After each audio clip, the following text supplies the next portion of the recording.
Hi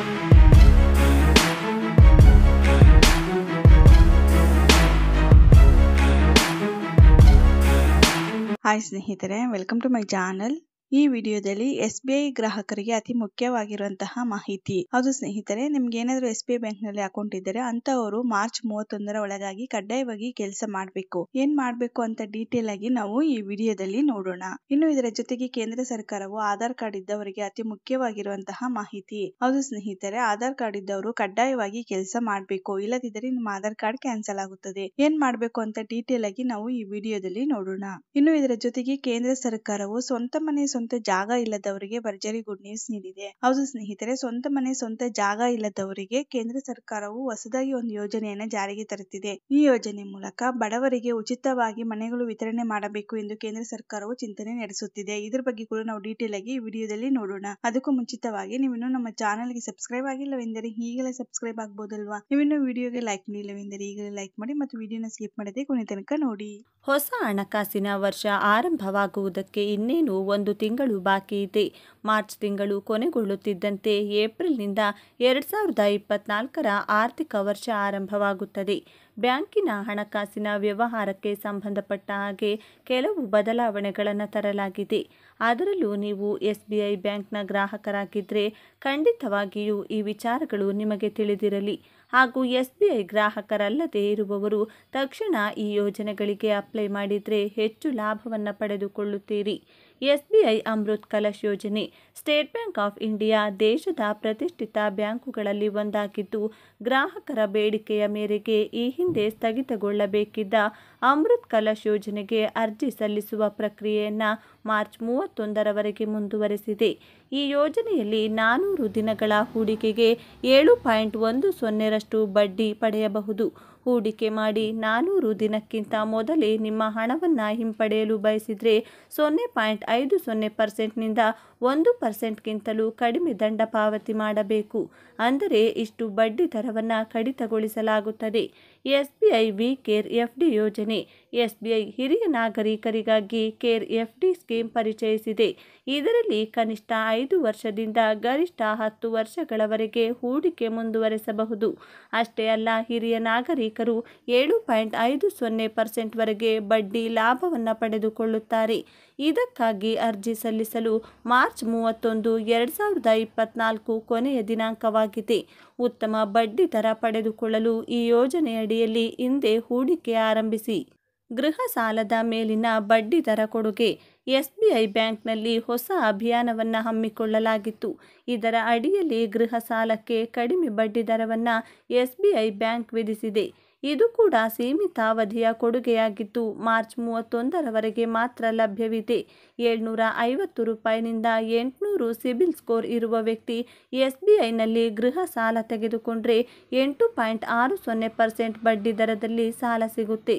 ಇಷ್ಟು ಉತ್ತಮ CIBIL score ಇಲ್ಲದೆ ಇರುವವರಿಗೆ 9.15% ಬಡ್ಡಿ ವಿಧಿಸಲಾಗುವುದು.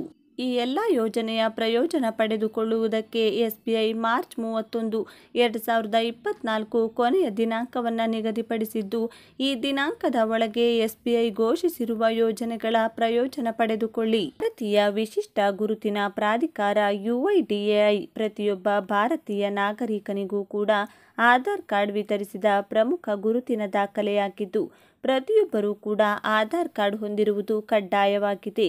ಇನ್ನು ಆಧಾರ್ ಕಾರ್ಡ್ಗೆ ಸಂಬಂಧಪಟ್ಟ ಹಾಗೆ UIDAI ಕಾಲಕ್ಕೆ ತಕ್ಕಂತೆ ಹೊಸ ನಿಯಮಗಳನ್ನು ಕೂಡ ಜಾರಿಗೆ ತರುತ್ತದೆ.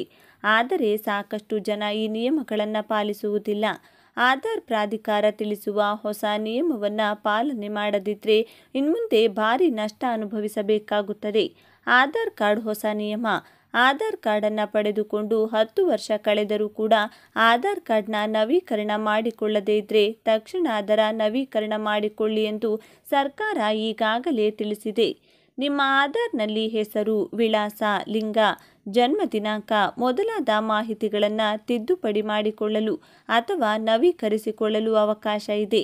ಈಗಾಗಲೇ ಸಾಕಷ್ಟು ಬಾರಿ ನವೀಕರಣದ ಬಗ್ಗೆ ಮಾಹಿತಿ ನೀಡಿದ್ದರೂ ಕೂಡ ಸಾಕಷ್ಟು ಜನ ಇದರ ಬಗ್ಗೆ ಗಮನ ವಹಿಸಿಲ್ಲ. ಇದೀಗ ಅದರ ನವೀಕರಣಕ್ಕೆ ಕೊನೆಯ ಸೂಚನೆಯನ್ನು UIDAI ನೀಡಿದೆ. ಆಧಾರ್ ಕಾರ್ಡ್ ಉಚಿತ ಅಪ್ಡೇಟ್ಗೆ ಅವಕಾಶ. ಆಧಾರ್ ಕಾರ್ಡನ್ನು ಉಚಿತವಾಗಿ ಅಪ್ಡೇಟ್ ಮಾಡಿಸಿಕೊಳ್ಳಲು ಡಿಸೆಂಬರ್ 14, 2023 ಕೊನೆಯ ದಿನಾಂಕ ಎಂದು ತಿಳಿಸಲಾಗಿತ್ತು. ಆದರೆ ಜನರ ಬೇಡಿಕೆಯ ಮೇರೆಗೆ ಸರ್ಕಾರ ಈ ಗಡುವನ್ನು ವಿಸ್ತರಿಸಿದೆ. ಅಂದರೆ ಇನ್ನೂ 1 ತಿಂಗಳ ಕಾಲಾವಕಾಶ ಇದ್ದು ಆಧಾರ್ ಕಾರ್ಡ್ನಲ್ಲಿ ಅಗತ್ಯ ಇರುವ ಬದಲಾವಣೆ ಅಥವಾ ಅಪ್ಡೇಟ್ ಮಾಡಿಸಿಕೊಳ್ಳಬೇಕು. ಸಾರ್ವಜನಿಕರಿಗೆ ಎಚ್ಚರಿಕೆ ನೀಡಿದ ಸರ್ಕಾರ, ನಾವು ಗಡುವು ವಿಸ್ತರಣೆ ಮಾಡಿದಷ್ಟು ಸಮಯ ನವೀಕರಣ ಮಾಡಿಕೊಳ್ಳಲು ಹಿಂದೇಟು ಹಾಕುತ್ತಲೇ ಇರುತ್ತೇವೆ. ಇನ್ನೂ ಸಮಯ ಇದೆ ಅಲ್ವಾ ಅಂತ ಸುಮ್ಮನಾಗುತ್ತೇವೆ. ಆದರೆ ಆಧಾರ್ ಕಾರ್ಡ್ ನವೀಕರಣ ವಿಚಾರದಲ್ಲಿ ಸರ್ಕಾರ ಕಟ್ಟುನಿಟ್ಟಿನ ಆದೇಶ ಹೊರಡಿಸಿದ್ದು, ಇನ್ನು 30 ದಿನಗಳಲ್ಲಿ ಆಧಾರ್ ಅಪ್ಡೇಟ್ ಮಾಡಿಸದೇ ಇದ್ರೆ ದಂಡ ವಿಧಿಸಲಾಗುವುದು ಎಂದು ತಿಳಿಸಿದೆ.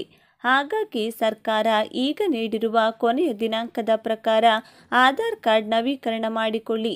ಇಲ್ಲವಾದರೆ ಮುಂದೆ ಆಧಾರ್ ಕಾರ್ಡ್ ಅಪ್ಡೇಟ್ಗಾಗಿ ಹೆಚ್ಚುವರಿ ಶುಲ್ಕ ಪಾವತಿಸಬೇಕಾಗುತ್ತದೆ ಎನ್ನುವುದು ನೆನಪಿರಲಿ. ಯಾವುದೇ ಸರ್ಕಾರವಿರಲಿ ಅದರ ಉದ್ದೇಶ ಜನಕಲ್ಯಾಣವೇ ಆಗಿರುತ್ತದೆ. ರಾಜ್ಯ ಸರ್ಕಾರವಿರಲಿ ಕೇಂದ್ರ ಸರ್ಕಾರವಿರಲಿ ಮೂಲಭೂತ ಅವಶ್ಯಕತೆಯನ್ನು ಪೂರೈಸುವುದು ಅವುಗಳ ಕರ್ತವ್ಯವಾಗಿದೆ. ಮೂಲಭೂತ ಅಗತ್ಯತೆಗಳಲ್ಲಿ ವಸತಿ ಕೂಡ ಒಂದಾಗಿದೆ. ನಮ್ಮ ದೇಶದಲ್ಲಿ ಇಂದಿಗೂ ಕೋಟ್ಯಾಂತರ ಜನರು ವಾಸಿಸಲು ಒಂದು ಸ್ವಂತ ಮನೆ ಇಲ್ಲದೆ ಪರದಾಡುತ್ತಿದ್ದಾರೆ. ಇಂಥವರಿಗೆ ಸೂರು ಒದಗಿಸಬೇಕು ಎನ್ನುವ ಉದ್ದೇಶದಿಂದ ಕೇಂದ್ರ ಸರ್ಕಾರವು ಈ ಬಾರಿ ಮಂಡಿಸಿದ ಮಧ್ಯಂತರ ಬಜೆಟ್ನಲ್ಲಿ ವಸತಿ ಯೋಜನೆಯ ನಿಯಮಗಳನ್ನು ಇನ್ನಷ್ಟು ಸರಳಗೊಳಿಸಿದೆ. ಬಾಡಿಗೆ ಮನೆಗಳಲ್ಲಿ ಹಾಗೂ ಸ್ಲಂಗಳಲ್ಲಿ ವಾಸಿಸುವ ಜನರಿಗೆ ಮನೆ ಕಟ್ಟಿಕೊಡಲು ಈ ಬಾರಿ ಮಂಡಿಸಿದ ಬಜೆಟ್ನಲ್ಲಿ ಘೋಷಣೆ ಮಾಡಲಾಗಿದೆ. ಈ ಉಪಕ್ರಮದ ಕುರಿತು ಬೆಳವಣಿಗೆಗಳು ಈಗಾಗಲೇ ಆರಂಭಗೊಂಡಿದೆ ಎಂದು ತಿಳಿದುಬಂದಿದೆ. ಯೋಜಿತ ವಸತಿ ಯೋಜನೆ ಫಲಾನುಭವಿಗಳನ್ನು ಆಯ್ಕೆ ಮಾಡಲು ಆದಾಯದ ಮಾನದಂಡಗಳು ಮುಖ್ಯವಾಗುತ್ತವೆ. ಜೊತೆಗೆ ಯಾವ ಸ್ಥಳದಲ್ಲಿ ಮನೆ ನಿರ್ಮಾಣ ಮಾಡಿಕೊಳ್ಳಬೇಕು ಹಾಗೂ ಯಾವ ಪ್ರಕಾರದ ಮನೆ ನಿರ್ಮಾಣ ಮಾಡಿಕೊಳ್ಳಬೇಕು ಎಂದು ಸರ್ಕಾರವೇ ನಿರ್ಧಾರ ಮಾಡುತ್ತದೆ. ಕೇಂದ್ರ ಸರ್ಕಾರದ ವಸತಿ ಹಾಗೂ ನಗರ ವ್ಯವಹಾರಗಳ ಸಚಿವಾಲಯವು ಇದರ ನಿಯಮಗಳನ್ನು ಅಂತಿಮಗೊಳಿಸಿದ ನಂತರ ಅದನ್ನು ಹಣಕಾಸು ಸಚಿವಾಲಯಕ್ಕೆ ಕಳುಹಿಸಲಾಗುತ್ತದೆ. ಆಗ ಈ ಯೋಜನೆಗೆ ಎಷ್ಟು ಹಣ ಬೇಕಾಗುತ್ತದೆ ಎನ್ನುವುದನ್ನು ನಿರ್ಧಾರ ಮಾಡಲಾಗುತ್ತದೆ. ಪ್ರಸ್ತುತ ಅಭಿವೃದ್ಧಿ ಹೊಂದುತ್ತಿರುವ ದೇಶವಾಗಿರುವುದರಿಂದ ಆದಾಯ ಮಟ್ಟಗಳು, ವಸತಿ ಯೋಜನೆ ಪ್ರಕಾರಗಳು, ಭೌಗೋಳಿಕ ಸ್ಥಳಗಳನ್ನು ಅವಲೋಕಿಸಿ ಎಷ್ಟು ಹಣ ಬೇಕಾಗುತ್ತದೆ ಎಂದು ಅಧಿಕಾರಿಗಳು ತೀರ್ಮಾನ ಕೈಗೊಳ್ಳಲಿದ್ದಾರೆ. ಫೆಬ್ರವರಿ 1ರಂದು ಹಣಕಾಸು ಸಚಿವರಾದ ನಿರ್ಮಲಾ ಸೀತಾರಾಮನ್ ಅವರು ಈ ವರ್ಷದ ಮಧ್ಯಂತರ ಬಜೆಟ್ ಮಂಡಿಸಿದ್ದಾರೆ. ಈ ಬಜೆಟ್ನಲ್ಲಿ ಬಾಡಿಗೆ ಮನೆಗಳು, ಕೊಳಗೇರಿಗಳು, ಸ್ಲಂಗಳಲ್ಲಿ ವಾಸಿಸುವ ಜನರಿಗೆ ಸೂರು ನಿರ್ಮಾಣ ಮಾಡಿಕೊಡುವುದು ಸರ್ಕಾರದ ಉದ್ದೇಶವಾಗಿದೆ. ಪ್ರತಿಯೊಬ್ಬರೂ ಸ್ವಂತ ಮನೆ ಹೊಂದಿರಬೇಕು ಎನ್ನುವುದು ಕೇಂದ್ರ ಸರ್ಕಾರದ ಗುರಿ. ಹಾಗಾಗಿ ಇಂಥವರಿಗೆ ಮನೆಗಳನ್ನು ನೀಡುವುದು ಅಥವಾ ಮನೆ ನಿರ್ಮಾಣಕ್ಕೆ ಸಹಾಯ ಮಾಡಲಾಗುವುದು ಎಂದು ಸಚಿವರು ಘೋಷಿಸಿದ್ದಾರೆ. ಈ ಘೋಷಣೆಯು ಪ್ರಧಾನಮಂತ್ರಿ ಗ್ರಾಮೀಣ ಆವಾಸ್ ಯೋಜನೆ ಹಾಗೂ ಪ್ರಧಾನಮಂತ್ರಿ ನಗರ ಆವಾಸ್ ಯೋಜನೆ ಎಲ್ಲವನ್ನ ಒಳಗೊಂಡಿರುವ ಯೋಜನೆಯಾಗಿದೆ. ಹಾಗಾಗಿ ಇದಕ್ಕೆ ವಸತಿ ಮಿಷನ್ ಎಂದು ಹೆಸರಿಡಲಾಗಿದೆ. ಸರ್ಕಾರದ ಈ ನಿರ್ಧಾರದಿಂದ ದೇಶದ ಮೇಲೆ ಸಕಾರಾತ್ಮಕ ಪರಿಣಾಮ ಬೀರುವ ಸಾಧ್ಯತೆಗಳಿವೆ. ರಿಯಲ್ ಎಸ್ಟೇಟ್ ನಿರ್ಮಾಣ, ಫ್ಲಾಟ್ ಅಭಿವೃದ್ಧಿ ಕ್ಷೇತ್ರಗಳ ಬೆಳವಣಿಗೆಯನ್ನು ಇದು ಉತ್ತೇಜಿಸುತ್ತದೆ ಎಂದು ಉದ್ಯಮಿ ಪುಷ್ಪೇಂದರ್ ಸಿಂಗ್ ಅಭಿಪ್ರಾಯಪಟ್ಟಿದ್ದಾರೆ.